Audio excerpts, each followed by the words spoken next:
નમસ્કાર દર્શક મિત્રો, CB24 ન્યૂઝમાં હું આલોક આપનું સ્વાગત કરું છું. અમદાવાદ એરપોર્ટને બોમ્બથી ઉડાવી દેવાની ધમકી મળતા સુરક્ષા એજન્સીઓ દોડતી થઈ ગઈ છે. બોમ્બ સ્ક્વોડ અને ડોગ સ્ક્વોડની મદદથી એરપોર્ટ પરિસરમાં સઘન ચેકિંગ હાથ ધરવામાં આવ્યું હતું.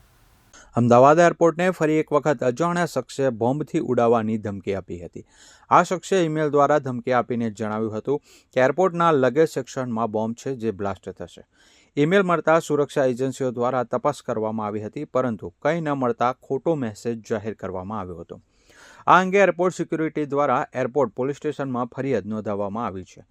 27 જાન્યુઆરી 2026 અમદાવાદ એરપોર્ટના ઈમેલ આઈડી પરથી અંબર દુર્હમ નામના ઈમેલથી એક મેલ આવ્યો હતો. સબ્જેક્ટમાં બોમ્બ બ્લાસ્ટ લગેજ સેક્શન લખ્યું હતું, જે બાદ મેસેજમાં લખ્યું હતું થ્રેટ મેલ મળતા સુરક્ષા એજન્સીઓ એલર્ટ થઈ ગઈ હતી અને સુરક્ષા એજન્સીઓએ એરપોર્ટમાં સઘન તપાસ કરી હતી. બોમ્બ થ્રેટ કમિટી પણ મળી હતી, જેમણે તપાસ કરતા આ message non specific bomb threat જાહેર કરવામાં આવ્યો હતો. ખોટો મેસેજ હોવાથી એરપોર્ટ સિક્યુરિટીએ એરપોર્ટ પોલીસ સ્ટેશનમાં અજાણ્યા શખ્સ સામે ફરિયાદ નોંધાવી છે. મહત્વનું છે કે ગત અઠવાડિયે જ અમદાવાદની 15થી વધુ સ્કૂલોને બોમ્બથી ઉડાવવાની ધમકી મળી હતી.